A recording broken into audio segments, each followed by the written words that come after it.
All right, Donald Trump is no longer self-funding for a general election campaign. As I said, when we were showing a clip from an interview with him back last fall, he wasn't ruling that out. So this should not come as a surprise to people. GOP fundraiser Anthony Scaramucci has hooked up with the Trump campaign to help him out. There's very few who are better at this. But, you know, Anthony, looking at you, thinking of you, I mean, there are some who are holding back. They're not quite eager. Maybe they're offended. Maybe they're waiting this out. And as you pointed out, time's a wasted. I mean, can enough money be raised? Well, you know, I think so. I heard Carl Rove on earlier. I do think enough money can be raised. I think what candidate Trump is doing by bringing in someone like Steve Mnuchin, he's going to change the landscape once again in donor fundraising. And so we're laying out a map. It's going to take 3 months, basically, to raise the $1 billion that we're looking to do.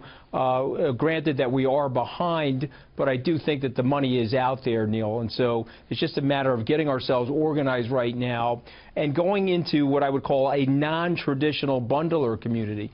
And so, listen, I'm a team playing Republican. I had other candidates that I was bundling for, but Donald Trump is the people's choice for the Republican Party. And as a team player, I think it's very important for me and other people like me to join forces with him. Because this is a big election. Elections, as we know, have consequences, and I want to be on the right side of this eventually. When you were handling that for Mitt Romney, you know, you were aggressively behind him, helping any way you could. You had other candidates before you settled on Donald Trump. Everyone was seeking you out for good reason. But Mitt Romney, as you know, Anthony, is not supporting Donald Trump, has no intention of supporting Donald Trump, has no intention of going to the convention. There are a lot of others kind of like him, like the entire Bush family skipping out, Lindsey Graham. I must say, more conventional Republicans, established Republicans, more than not are going to the convention, more are supporting him. But there is a tug of war here ahead of this Thursday powwow in Washington. Does that worry you as someone who's going to help Donald Trump raise money? Well, you know, listen, it feels like Yahoo and Pacific Yellow Pages back 20 years ago, meaning that the people that you're describing are more old-school Republicans. This is a historic time where there's going to be a business entrepreneur at the top of the ticket for the Republican candidacy. And so what typically happens is that the old-school business model, as that's breaking down, Neil, a lot of people get upset about that. I have an enormous amount of respect for the Bush family and for Governor Romney. I think they're world-class people. But, you know, we can agree to disagree on this one issue. For me, I'm a team-playing Republican, and so had Governor Romney lost in 2012, I would have switched to whoever the eventual nominee is. And so I'm calling on my fellow Republicans to do that. I'm getting some pushback from that. There's no question about it. Who's giving you pushback? Yeah, well, listen, I mean, you just have to read the press to understand that there's a group of people that don't want any part of this. Bret Stephens, as an example, wrote an article today in the Wall Street Journal calling Hillary Clinton the conservative hope. And so that's a opinion out there that I actually disagree with. You know, I feel that we have the biggest opportunity right now to catch on to the passion that Donald Trump has created. And it might be working. I mean, when in these battleground polls, he's very competitive. Hillary Clinton, I mean, he's winning in Ohio.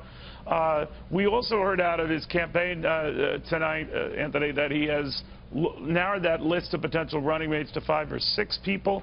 Chris Christie. Are you on that list, Neil? No, I am not in a million years. You know, he's not a fan, but that's fine. Very few are. But I was curious to the fact that he has already whittled the list down. He actually is a fan, by the way. Okay, that's good to know. 5 or 6 people, right? Chris Christie is apparently still on that list. Just a guess. Can you see him making Christie the running mate? You know, listen, I'm not a part of that decision-making process. I think you are. Listen, I think Governor Christie's been incredibly loyal to him, and so why wouldn't he be on that list? He's an accomplished executive. He's run the state successfully. Does he need a woman to help him with the female vote? Is that too patronizing? Here's what I would say. I don't think he wants to go off of that traditional dogma that you see with these politicians in terms of the rotisserie baseball of it. I think he wants to pick somebody that's going to help him govern, Neil. Would you ever entertain a role in the Trump administration? Not me, sir. You know, I like being the host of Wall Street Week. I like coming on your show. You've resurrected and it.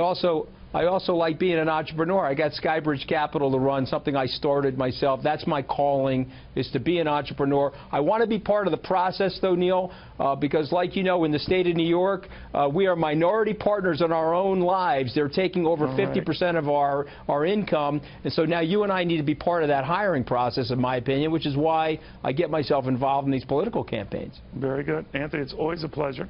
Anthony Scaramucci, the co-host of Wall Street Week. Also one of the nicest guys on Wall Street. There are a few. There are a few. He's one of them.